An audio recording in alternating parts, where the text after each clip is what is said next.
Haay kabajamtoota daawwattoota keenya nagaa waaqayyoo isiniif haa baay'atu jirtu fayyaa keessanii an nagaa koodha galanni waaqayyoof haa ta'u chaanaala keenyaaf haaraa kan taatan sabskiraayib gochuun maamila keenyatti dabalamaa viidiyoo keenya laayik godhaa isiniin jecha har'a immoo viidiyoo kana keessatti waan ajaa'ibaa waan isin fayyadu isiniif qabadhee dhufe innis shamarran keenya biyya Arabaa biyyoota garaagaraarra jirtanii hojiidhaaf jijjiiramaaf kan deemtanii biyya Arabaa deemtan malee yeroodhaaf hojjettanii edda jijjiiramtanii gara Itoophiyaatti deebi'uun keessan hin hafu osoo gara Itoophiyaatti hin deebi'in duratti maal gochuu qabdu achuma teessanii kan jedhu viidiyoo kana keessatti wanta isin fayyada jedhee yaadu qabadhee isin dhufeen jira.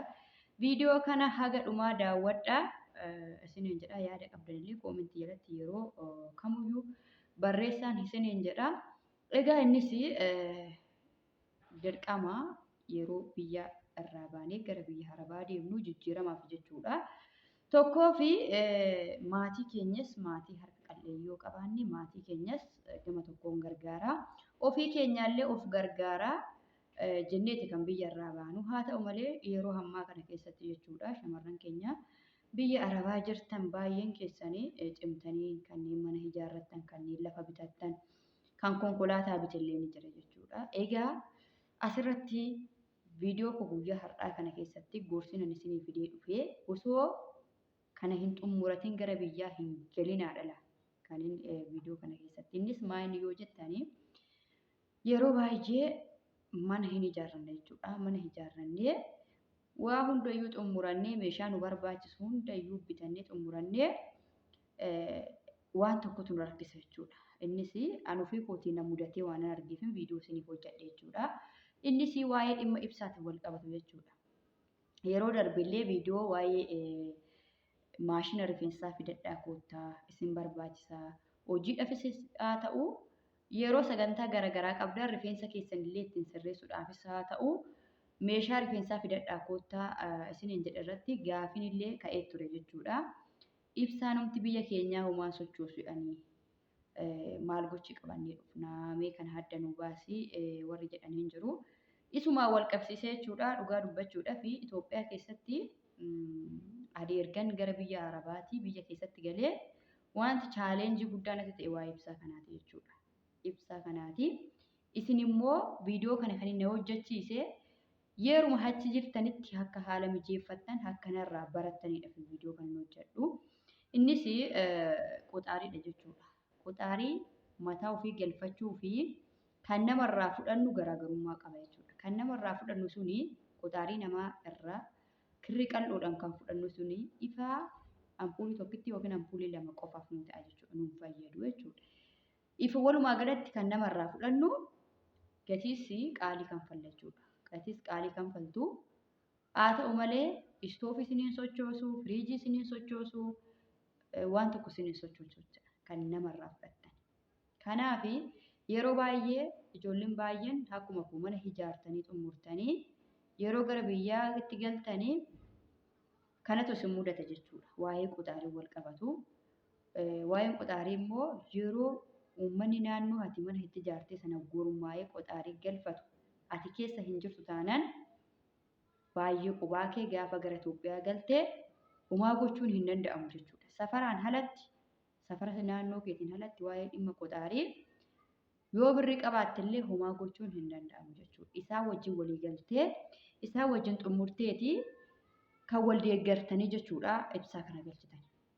Qoxaarii isa guddaa jechuudha. Qoxaarii inni guddaan isiniif haa galu eelii kan hojjetu, maashina uffataa kan hojjetu, firiijii kan hojjetu, istoofii kan hojjetu, kan waan hundumaaf hojjetu kana yeroo safarri naannoo sanaa jechuudha. Ati biyya alaa yoo jiraatte yeroo bakka ati mana itti ijaarratte kana naannoo sana safarri walitti gurmaa'ee waa'ee qoxaarii dubbatu maatii mana si ijaare sanaan naa hordofi jechuu qabda jechuudha. Anallee ofii kootii amma deebi'ee kanatu na miidhee jira jechuudha dhugaa dubbachuudhaaf. Nama wajjin walitti buutaa waa'ee ibsaatiin amma namarraa yoo fudhatte yeroo ati neennetti sirraa kutuu hin barbaannu bakka qophaa keenyatti fayyadamuu barbaannaa nutti lakkaa'anii otoo ati hin beekin ifaanuma ampuulii ta'uu ibsattuu sirratti kutuu nama wajjin walitti buutaa safara wajjin walitti buutaa. Biyya keenya Itoophiyaa keessatti immoo dhugaa dubbachuudhaaf wanta tokko mana kee keessaa qabaatteen alatti namni sin deeggaru jechuudha. Akka duratti miti haalonni hundumtuyyuu jijjiiramaniiru. Amma ibsaadhuma kana nama tokkotti dubbattee namni tokko yoo sii kenne safarumatu sitti deebi'a jechuudha. Safarumatu sitti deebi'a isheen kana fayyadamaa jirti, istoofii fayyadamaa jirti, isa kan ittiin fayyadamti siin jedhu ishuma qal'oo sanarrayyuu ishuma ifaa sana sirraa hiiku jechuudha. Kanaafi wantan isiniin jechuu barbaade mana ijaarratanii xumurtan taanaan osoo gara biyyaa hin galin yoo manicha sana abbaan manaa keessan isinii ijaaraa jiraate ta'e obboleessi keessan abbaan keessan nama mana sana isinii ijaaru sana waa'ee dhimma qoxaarii naa hordofii yeroo safarrii ka'ee wajjinnaa ka'eetii naa xumurii ka jedhu hin dagatinaa jechuudha.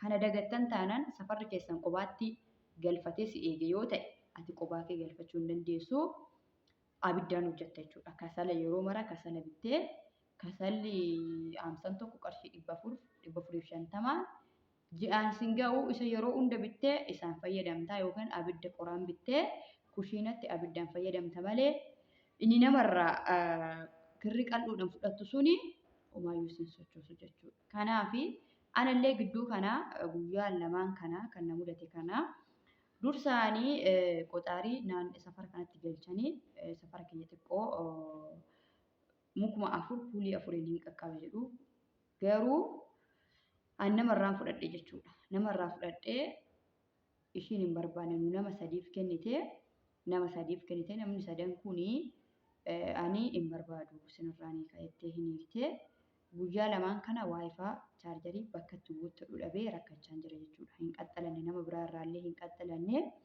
Egaa osoo waan duraan yeroo isaan galchan sana isaan duukaa jiraadhee yeroo isaan galchan sana wajjin galchi ta'ee akkuma isaanii eelee fayyadama, istoofii fayyadama, waan mara fayyadama jechuudha.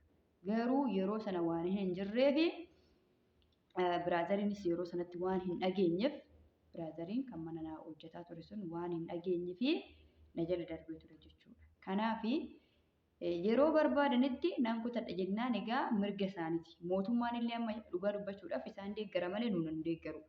Amma ibsaa qoxaarii mataa keetii yoo galfatte gibbii keetii yoo galfatte malee kirrii qal'oodhaan qoxaarii namaarraa fudhattee namatti dubbachuu mootummaan sin deeggaru jechuudha. Mootummaan isaan deeggara. Amma surumayyuu akka bara kanaatti duratti amma yoo ibsaa namni si dhoowwatee in iyyatta. Iyyattee ibsaan akkasii kennamuun guuta jechuudha. Akkanuma qoxaarii namarra.